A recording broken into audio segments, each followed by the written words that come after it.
It has been 9 days since Chris was last spotted, 51 days since Chris posted on social media, and like almost 3 years since what we're about to look at was originally written. Hello and welcome to the Chris Chan Update. My name is Gibby.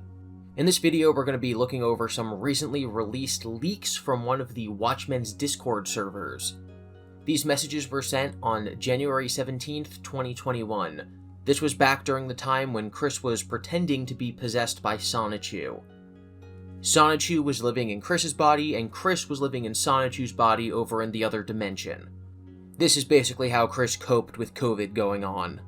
He wasn't stuck inside for 2 years, he was over frolicking around in another world. It was Sonichu who was stuck inside in his body. Once again, this conversation happened with the Watchmen, so other characters in this are going to be Knot and Kyle. And once more, everything that Chris says is technically being said by Sonichu. Now I'm going to try something new in this video, and I do genuinely want your feedback. Typically what I do is I would just display on screen the text of what I'm reading and also who said it. These are generally color-coded, especially if they're coming from the Quickie. But I know a lot of people, myself included, who usually listen to videos and don't watch them. So with only a visual aid to determine who's talking, I sometimes get lost even when watching my own videos. But thankfully, technology is magic. So what I'm going to do for this video is I'm going to use an AI voice. Whenever I'm reading Chris's dialogue, I'm going to make it sound like Chris Chan is talking. And so I want feedback from you guys in the comments. Basically, do you find this distracting, or does it make it easier to tell who's talking? And with that, let's begin. Sorry to miss the chance, but this time was not good for a movie night. Hope you're doing well. I will be in C-197 soon and shortly enough, with this body alive and well. I have no doubt at all about that. But in all seriousness, with the timing, fate, and destiny, why am I still in this dimension universe? So there's a probable time span? Yes, but it is meant to either be figured out or a total instantaneous moment of surprise. Which is why I told you time and again, Nova, to meditate and consult with the cosmos. I prefer not being forced into things. I came on to vent a little about the fact that I am still not in Quickville with this body yet. It continues to be very frustrating. It isn't apathy, it's a viable alternative. There is no apathy with me. That is for positive.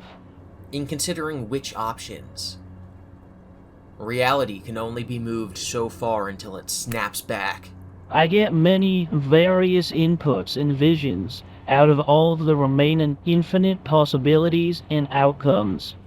It is difficult to specifically pinpoint a detail most of the time at this time. We have two basic outcomes, active or passive. The merge is happening, no question about it. The idea of a passive version means that only here and now matters. I feel frustrated in the passive aspect of things. It gets really boring at times. So effort should be focused on reality. By the way, both of our universes are realities.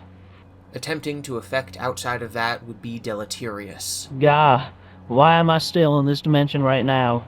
Please, let me be in Quickville right freaking now. Ugh.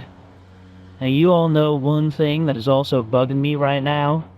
Sometime recently, Chris felt like prettying my body's bit for her own identity.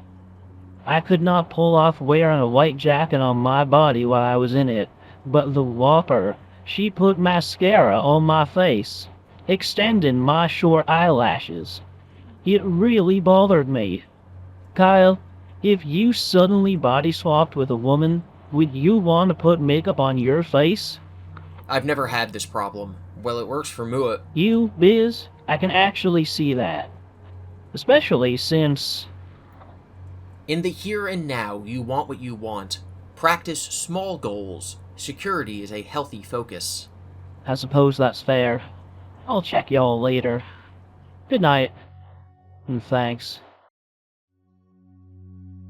Thank you for watching. You can follow me on Twitter at GIBI_Devin, and significantly more importantly, you can follow my other channel, Gibby's Good Idea, Bad Idea. If you're into Chris Chan, then you're probably into really long narratives that are both intriguing as well as terrifying, with people speculating and disagreeing over what's even going on. You probably enjoy seeing what are typically children's mascots being used as horrific representations of the author's madness. And you're probably used to being part of the most toxic fandom on the internet. And so, if you're interested in that kind of thing, maybe you want to watch my new Five Nights at Freddy's video. I'm releasing it just in time for the movie to come out. It's going to be over again on Gibby's Good Idea, Bad Idea, and it's being released right now. It's coming out at 4 p.m. Eastern Time on October 13th, and literally I made this video come out the exact number of minutes before that it is in length. So if you watch this as it first went up, you can go watch that video. So thank you for your time, and I hope to see you in my next Chris Chan update. Let me know how this AI voice experiment went.